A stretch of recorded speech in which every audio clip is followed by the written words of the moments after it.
Hello friends, this is Nikhil and welcome to NM classes. आज अपन प्रयोगशाला विधि पर पढ़ेंगे। देखिए, इसमें जो पॉइंट्स है वो निम्न है। प्रयोगशाला विधि का आधार होता है वो आगमनात्मक चिंतन होता है और इसे आत्मनात्मक विधि की क्रियात्मक विधि कहते हैं। देखिए, इसमें जो कॉन्सेप्ट लगता है वो आत्मनात्मक विधि का ही लगता है, क्योंकि वहाँ पर क्या है, अपन उदाहरणों को क्या करते हैं, उदाहरणों को पेश करके उनसे नियम बनाते हैं। लेकिन यहाँ पे क्या करना है कि प्रयोगशाला में उन्हीं उदाहरणों पे अपन क्या कार्य करते हैं, यानी क्रियात्मक विधियाँ अपनाते हैं। अपन क्रियात्मक यानी कौशल अपनाते हैं, क्रियात्मक कौशल अपनाते हैं। फिर उनसे प्राप्त जो अपन सिद्धांत बनाते हैं, नियम बनाते हैं और यानी उनसे जुड़े हुए रहस्य निकालते हैं। तो ये प्रयोगशाला विधि के अंतर्गत इसे अपन लेंगे। देखिए, अब इसी सिद्धांत में आगे बढ़ेंगे। इस विधि में छात्र प्रयोगशाला में प्रयोग द्वारा व्यवस्थित रूप से विषय वस्तु को समझते हैं पहले तो, फिर निष्कर्ष निकालते हैं और तथा बालक क्रियाशील होकर समस्त गतिविधियां करते हैं और शिक्षक मार्गदर्शक रूप में अपने सामने रहता है। तो यानी शिक्षक इतना इन्वॉल्व नहीं रहता, लेकिन क्रियात्मक रूप से बालक ज़्यादा क्रियाशील रहते हैं। तो मुख्य रूप से बालक की क्रियाशील होने पर यह ज़्यादा मनोवैज्ञानिक विधि है। बालक जो कि बालक क्रियाशील है, इसके कारण से तो अपन और आगे बढ़ेंगे। अब बालक अपनी ज्ञानेंद्रिय द्वारा प्रत्यक्ष रूप से अनुभव द्वारा सैद्धांतिक ज्ञान का क्रियात्मक परीक्षण करता है और प्राप्त होने वाले निष्कर्ष के आधार पर ज्ञान का सामान्यीकरण करता है। तो देखिए, बालक अपने अनुभव से क्या ज्ञानेंद्रिय द्वारा ज्ञान प्राप्त करता है। एक तो ज्ञानेंद्रिय से जो अनुभव मिलेंगे वो एकदम स्थायी अनुभव मिलेंगे, जिसके कारण जो सैद्धांतिक ज्ञान है, जो सिद्धांत वाला ज्ञान है, उसको क्या क्रियात्मक परीक्षण करता है। यानी जो किताबों में लिखा है उसका क्या कर रहा है, वो क्रियात्मक रूप से परीक्षण करता है तथा प्राप्त होने वाले निष्कर्ष के आधार पर ज्ञान का सामान्यीकरण करता है। और जो किताबों में लिखा है और वो प्राप्त कर रहा है ज्ञान, क्या वो सही साबित हो रहा है, क्या वो सही सत्यापित कर रहा है, तो वो देखता है यहाँ पे आके। तो इस प्रकार से अपन प्रयोगशाला विधि में अपन पढ़ते हैं। देखिए, विज्ञान और गणित शिक्षण कराने में महत्वपूर्ण विधि मानी जाती है, क्योंकि विज्ञान और गणित में क्या है, प्रयोग होते हैं, सिद्धांत यानी उत्पादित होते हैं, नई नई खोजें होती है। तो क्या है, इसमें प्रयोग करके ही कुछ नया उत्पाद करते हैं, नई विचारधारा को लाते हैं। तो इस प्रकार से ये श्रेष्ठ विधि है।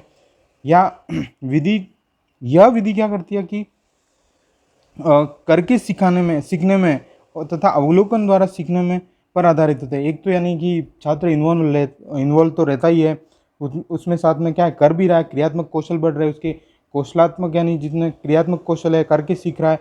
तो ये दोनों चीज़ फिर क्या है, देख कर पहले क्या है, जो यानी शिक्षक इंस्ट्रक्शन दे रहे हैं कि कुछ एक्स्ट्रा चीज़ें हैं उनको बता रहे होंगे, तो उसका अवलोकन करता है कि इस टाइप से ये स्टेप करनी है, इस टाइप से ये स्टेप करेंगे तो आगे वाली स्टेप ऐसे होगी। तो ये सब शिक्षक को एक बार देखेगा, फिर वह बंदा खुद करेगा, यानी वह शिक्षार्थी खुद ऐसे प्रयोग करेगा, और जिससे कि क्या कौशलात्मक यानी कौशल में वृद्धि होगी उसके, यानी कौन क्रियात्मक कौशल में वृद्धि होगी उसके।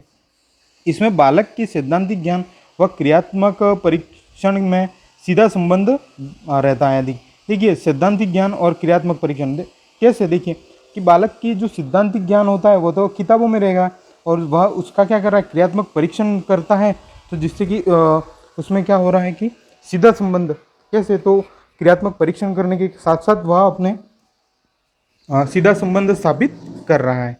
तो उसमें क्या, जैसे देखिए, इसमें बालक कैसे सैद्धांतिक ज्ञान और क्रियात्मक कौशल परीक्षण में संबंध सीधा, देखिए तो इसमें जैसे सिद्धांत तो किताबों में लिखे होते हैं, और क्रियात्मक परीक्षण में सीधा संबंध कैसे स्थापित करता है। तो देखिए कि वह बालक जो है ना, वो किताबों से जो ज्ञान प्राप्त कर रहा है उससे जो क्रियात्मक परीक्षण कर रहा है, क्या वह सीधे संबंध देख यानी कि सीधा संबंध तो नहीं कह सकते, लेकिन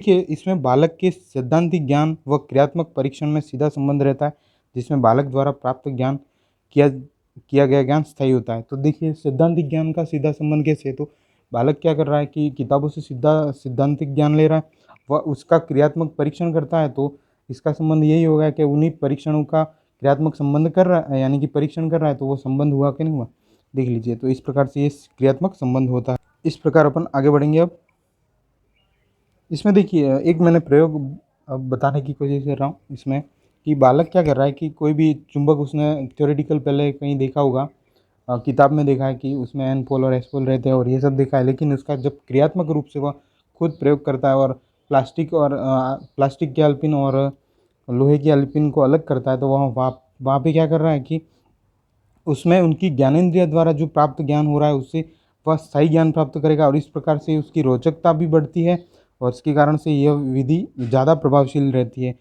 देखिए प्रयोगशाला विधि के सोपान की ओर बढ़ते हैं। दोस्तों देखिए इसमें सबसे पहले जो यानी चरण होता है वह होता है कि प्रयोगशाला के उद्देश्य को निर्धारित निर्धारित करना। ठीक है दोस्तों, तो प्रयोगशाला के उद्देश्य के जो यानी अपन को प्रयोग करने हैं तो उसका उद्देश्य निर्धारित करना पड़ता है कि अपन क्या कर रहे हैं और किस उद्देश्य से कर रहे हैं। तो यानी कि मैं यहाँ पे अपन आपको बताया कि चुंबक के यूज़ कैसे हो रहा है, किन चीज़ों में उनका यूज़ करेंगे और फिर बालकों में किस प्रकार का ज्ञान को संचार करना है, तो ये उद्देश्य निर्धारित करने हैं। फिर आवश्यक सामग्री चाहिए अपन को, तो आवश्यक सामग्री में चुंबक चाहिए और आलपिंस चाहिए, प्लास्टिक और दोनों की, लोहे दोनों की। ठीक है, प्रयोग द्वारा सूचना एवं प्रेक्षण डाटा प्राप्त करेंगे। ये जो प्रयोग कर रहे हैं उसमें सूचना एवं प्रेक्षण प्राप्त करेंगे। फिर क्या है, प्राप्त डाटा का विश्लेषण करके सामान्यीकरण करना। ठीक है, और सिद्धांत का निर्माण करना। ये जो प्राप्त डाटा हुए जिससे अपन जो यानी जिससे क्या करेंगे, विश्लेषण करके सामान्यीकरण, यानी कि क्या क्या सिद्धांत में अपन को प्राप्त हुआ, कैसे यानी उसमें नॉर्थ पोल साउथ पोल आदि को देखेंगे, प्राप्त सिद्धांतों का सत्यापन करेंगे। अन्य चीज़ों पर भी इन सभी का सत्यापन करेंगे कि लोहे का यानी लोहे यानी दूसरे प्रकार के लोहे या फिर उस और उदाहरणों के ऊपर भी इस चुंबक का उपयोग करेंगे कि किन किन पर ये चुंबक यानी चिपक रहा है और नहीं। तो ये सब इस आधार पर अपन इसका उपयोग या इसका प्रयोग करेंगे। अपन आगे बढ़ेंगे। प्रयोगशाला विधि के गुण। यह विधि करके सीखने पर आधारित होती है। तो इसमें यह महत्वपूर्ण एक चरण है, क्योंकि करेंगे नहीं तब तक यहाँ पे सीखने में नहीं आएगा उतना जितना आना चाहिए। ठीक है, यह विधि छात्रों को दृढ़ ज्ञान देने में यानी कि इसमें क्या है कि ज्ञानेंद्रिय द्वारा प्राप्त कर रहा है ज्ञान, तो इससे क्या हो गया, दृढ़ ज्ञान मिलेगा इसमें बालक को। इस विधि में अध्यापक पार्श्व रूप से सक्रिय रहता है जबकि बालक पूर्ण रूप से सक्रिय रहता है। तो उसमें अध्यापक तो क्या करता है, एक तो मार्गदर्शक के रूप में वहाँ पे हेल्प कर देते हैं तथा बालक क्या है, सक्रिय रहता है। तो इसके कारण से ये बताया है। कौशलात्मक उद्देश्यों की प्राप्ति के लिए सर्वोत्तम विधि, क्योंकि ये बालक करके यानी सीख रहा है, तो इससे क्या है, उसकी क्रियात्मक कौशल में वृद्धि होती है, ज्ञानात्मक कौशल में यानी विभिन्न प्रकार के कौशलों में वृद्धि हो रही है। सैद्धांतिक ज्ञान का प्रयोगात्मक परीक्षण द्वारा पुनर्बल मिलता है। तो जो भी सैद्धांतिक ज्ञान अपन ने प्राप्त किया है आज तक किताबों से, तो उसका अगर प्रयोग हो जाता है तो वो ज्ञान स्थायी होता है। फिर क्या होता है कि उससे पुनर्बल मिलता है कि और कुछ ऐसी चीज़ें रहस्यमयी हो जिनसे बालक क्या है, नवीन खोज निकाले, नवीन खोज करे, तो उससे पुनर्बल मिलता है कि नवीन खोज करने के लिए पुनर्बल मिलता है। आदि सभी चीज़ों में पुनर्बल मिलता है। बालकों को आगमनात्मक और विश्लेषणात्मक क्षमताओं में पर्याप्त विकास होता है। तो बालकों के चिंतन में विकास होगा, जैसे कि आगमनात्मक चिंतन, विश्लेषणात्मक चिंतन में, उदाहरण से नियम बनाने में उनकी रुचि बढ़ जाएगी आदि सब, ये सब।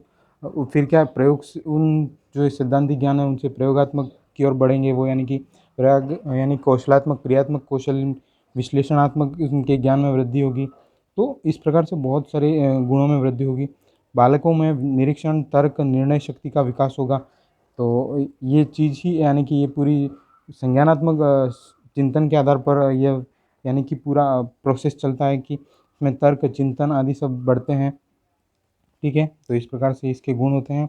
अब प्रयोगात्मक विधि के दोष की बात करता हूँ, तो यह विधि खर्चीली विधि मानी जाती है, क्योंकि इसमें सभी इक्विपमेंट्स चाहिए होते हैं, बड़े यानी महंगे महंगे प्रयोगों के लिए महंगी महंगी इक्विपमेंट चाहिए थे। तो ये खर्चीली विधि होती है। प्रयोगशाला की दुर्घटना की संभावना होती है, अतः छोटी कक्षाओं में यह उपयोगी नहीं है, क्योंकि प्रयोगशाला में जैसे क्या यानी कि रसायन विज्ञान में तो अधिकतर चीज़ें हार्मफुल होती है। तो आप यानी कि छोटी कक्षाओं में इन्हें उपयोग में नहीं ला सकते, यानी बालकों की समझ उत्पन्न होने के बाद भी इसे 11th-12th में इसलिए प्रयोगशाला की स्थापना की जाती है, जिससे बालकों में ये प्रयोगात्मक यानी कि ज्ञान में वृद्धि होती है और यानी कौशलात्मक उनके यानी क्रियात्मक कौशल आदि में वृद्धि होती है।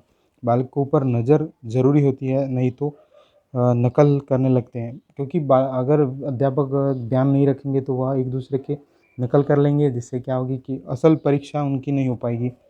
अधिक धन और प्रशिक्षित अध्यापक की आवश्यकता होती है, अत्यधिक संसाधनों की आवश्यकता होती है, अतः यह हर स्कूल में लागू नहीं कर सकते, क्योंकि यानी ब्लॉक लेवल पे या फिर रीजन लेवल पे ही इस टाइप की यानी विज्ञान की संबंधित प्रयोगशाला स्थापित कर सकते हैं। हर हर स्कूल में यह स्थापित नहीं कर सकते, क्योंकि ये महंगी विधि है और प्रशिक्षित अध्यापक नहीं मिल पाते, अत्यधिक संसाधन हर जगह नहीं मिल पाते। इसके लिए एक उपाय यानी कि ढूँढा गया है, यानी कि उपाय तो क्या है, अभी भी कक्षाओं में लागू है कि SIRT द्वारा एक किट बनाई जाती है विज्ञान और गणित वाले बच्चों के लिए, जो जहाँ पे ये प्रयोगशाला स्थापित नहीं कर पाते, वहाँ पे एक किट भेजी जाती है जहाँ पे इनका उपयोग करके वे इस सिद्धांतिक ज्ञान का प्रयोगात्मक ज्ञान में बदलकर उन्हें ज्ञान कराते हैं और बालकों में यह प्रयोगात्मक विधि का उपयोग करते हैं।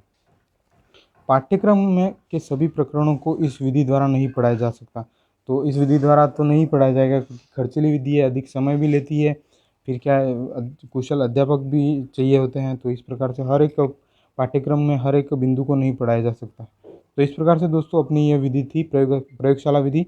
तो आई होप आपको ये अच्छे से समझ में आई होगी। तो ऐसे वीडियो को और अधिक प्राप्त करने के लिए हमारे चैनल NM क्लासेस को ज़रूर सब्सक्राइब करें।